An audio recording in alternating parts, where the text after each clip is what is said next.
Ko je sve zaslužan za Beograd kakav danas vidimo i u kakvom danas živimo? Svako ko je u ovom gradu živeo promenio ga je bar za jedan mali deo, ali postoje ljudi koji su za Beograd učinili više nego što možemo da naslutimo. Razgovarat ćemo sa ljudima čije je mesto sasvim posebno, jer je, zahvaljujući njima, Beograd oslobođen u Drugom svetskom ratu.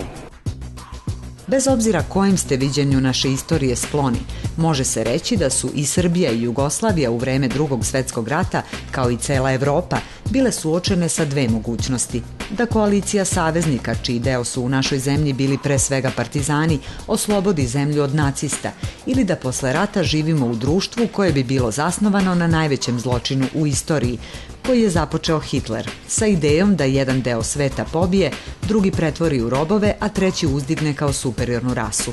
Zahvaljujući odlučnoj borbi i ogromnim gubicima, pobedili su saveznici. Beograd je oslobođen u teškim borbama partizanskih i ruskih jedinica protiv nemačkih vojnika, koji nisu hteli da se predaju, iako su gubili grad. Razgovaramo sa oslobodiocima Beograda, borcima 6. ličke divizije Nikola Tesla. Za gradologiju govore o tome kakav je grad bio u toku najžešćih borbi i šta misle o tome kakav je danas. Borbe su bile jako žestoke. Ove sve zgrade ministarstva i ovo, to je sve bilo jako utvrđeno. Tu su da je oni davali najžešći otpor. Po svim ovim trgovima i ovako važnim raskrsnicama postojali su bunkeri, tako da to stvarno bilo zauzimanje kuće po kuću i to je bila jedna stvarno uporna borba. Najviše me oduševilo svakako što je to glavni grad i imam čast da učestvujem u njemu i oslobođenju. Oduševio me narod koji nas je tako sačekivao. Gdje smo god došli, koji smo god oslobodili, bilo ulaz, bilo zgrada, to je bio stvarno ovako dirljivo do te mjere da ti je davalo poleta, da nisi mislio stvarno da li ćeš poginuti ili nećeš, daj da se oslobodi taj narod kad je tako krasan. Znali ste da činite nešto veliko, a sa druge strane gubili ste drugove, prijatelje pored sebe. Teško padlo. Kako je to? Ne samo prijatelje i drugove, nego i seljake, komšije koji su ginuli tu. 122 borca ovde palo za tih 6 dana koliko je borba trajala, ta beogradska operacija. I to sve jedinica 6. ličke divizije. Znate šta je sanitet radio? Imala sam svoj sanitet po četama, po bataljonima i naravno za vreme borbi u Beogradu mi smo radili svoju obavezu. To je bilo jako puno ranjenika, što kažu, krv se lila na sve strane. I ovaj narod koji nas je tu dočeka i oni su prisustvovali da nam pomognu koliko su mogli. Za nas je bilo interesantno i to što smo zajedno sa Rusima sadejstvovali.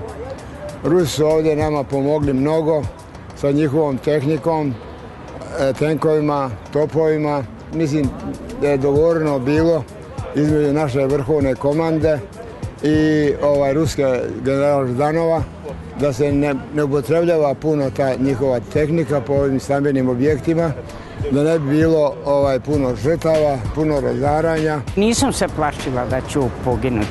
Jedino sam se plašila da mene zarobi neprijatelj. Jer oni su partizanke posebno koje su zarobljavali, strahovito mučili. Tako da sam toga se plašila. Inače da poginem, zato sam i krenula, da poginem za slobodu svoje zemlje i svog naroda. Mene Beograd posebno oduševljava, znam kako je bilo kad sam ušao u Beograd preko Topčitera, Senjaka, spustio se do Mostara, danas Mostar ne možemo da poznamo, Sarajevsku ulicu i neka ministarstva tu su bila. Ostalo jedno uporište na Čukarici gore. I ja sad veselim kako sad treba da se veselimo Slobodan grad kad ono rađenja Čukaricu treba, ostalo jedno uporište i baš taj bataljon u kojem sam ja bio dobio zadatak da to zajedno sa Rusima oslobodili. To je posljednja tačka u Beogradu oslobođena. Pa smo i na to bili ponosni. Vi se već veselite, drago nam je, a mi se još uvijek borimo za posljednju tačku i tako dalje. Ima puno tih lepih uspomena iz oslobođenja Beograda.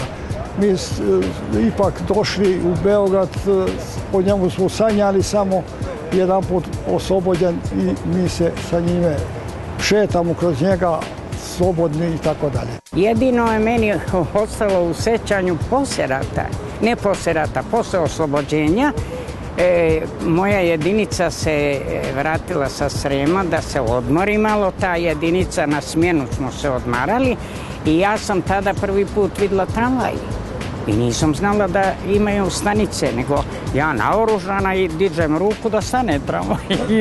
I on stane i nema ništa. Kad vide naoružan, onda su morali i onaj koji je vozio tramvaj.